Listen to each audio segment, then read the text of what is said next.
Emeli Hemra arkaly internet aragatnaşygyny hödürleýän SpaceX kompaniýasynyň Starlink internet hyzmatlary Türkmenistanda 2023-nji ýylda eli ýeterli bolar. Bu barada Türkmenistanyň Chronika neşri Starlink'in resmi web saytyna salgylanyp habar berýär. 13-nji maýda täzelenen dünýä kartasyna görä SpaceX kompaniýasy özüniň Starlink Emeli Hemra internet aragatnaşygyny merkezi ýurtlaryna, şol sany Türkmenistanyň öňümizdäki ýylyň dowamyny eli ýeterli etmegi meýilleşdirýär. Elektrik energiýasy bilen işleýän Tesla awtologary bilen uly meşhurluk gazanan milliarder Elon Musk'yň ýetçiligine SpaceX kompaniýasy Starlink Emeli Hemra internet aragatnaşy arkaly hususan dünýäde internet aragatnaşygy pes bolan sebitleri global tor bilen öpçün etmegi maksat edilýändigini aýdýar. SpaceX ilkinji gezek global Emeli Hemra internet hyzmatlaryny 2015-nji ýylda eglan etdi. Düýbi ABŞ-nyň Kaliforniýa ştatyna ýerleşen SpaceX kompaniýasy özüniň Emeli Hemra internet tassamatynyň çägine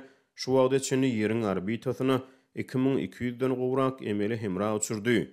Kompaniýanyň Starlink Emeli Hemra internet aragatnaşygy häzirki wagtda dünýäniň 32 ýurduna eli ýeterlidir. Medbuat habarlaryna görä kompaniýa soň bilen ýeriň orbitasyna 42 000 Starlink Emeli Hemrasyny ýibermegi maksat edilýär.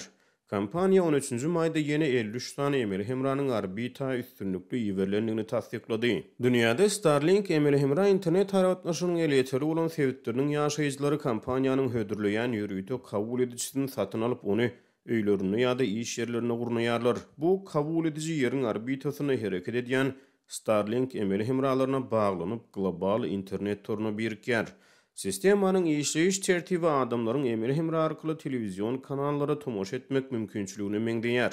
Meselem Türkmenistanyň türkmen elem Emeli Hemrasynyň signalynyň eli ýeterli bolan ýurtlaryna adamlar kabul ediciler arkaly Türkmen teleýaýlymlaryna tomoş edip bilýärler. Kabul edici türkmen kanallarynyň signalyny türkmen elem Emeli Hemrasynyň üstü bilen kabul edýär. Edil şolar ýaly SpaceX kompaniýasynyň Emeli Hemra internet aragatnaşygy eli ýeterli bolan ýurtlarda öýünne ýa-da iş ýerine Starlink'in kabul edici enjamyny oturdan adamlar global internet toruna baglanmak mümkinçiligine eýe bolýarlar. Düşündürüş maglumatlarynyň çen tutulsa yerli aragatnaşyk edaralary kosmosdan hödürlenýän Emeli Hemra internet aragatnaşygyna päsgeli berip bilmeýär. Ýöne Reuters habar agentliginiň 10-njy maýda çap eden habaryna görä, meselem Russiýa goňşy Ukrainanyň üstüne amal açyrýan harby çoluşlarynyň arasyna Ukrainanyň Starlink aragatnaşyk mümkinçiliklerini päsgeli bermäge çalışýar.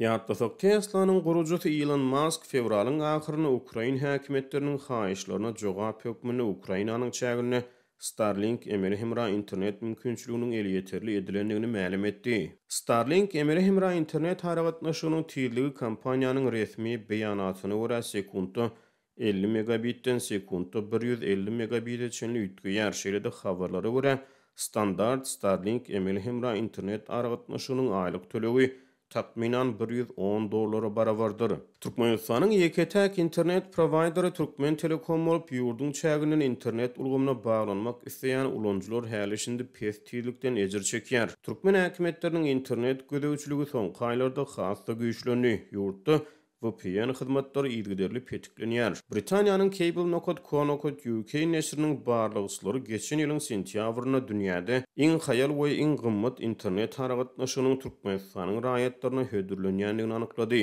Tynçlara görä global Emeli Hemra internet tassamasy türkmen raýatlary üçin ören ödüne çekici ýaly bolup görünse-de, onuň bahasy dünýädäki iň bir ýapyk ýurdun ýaşaýjylary üçin gymmat boljagy çalmedýär.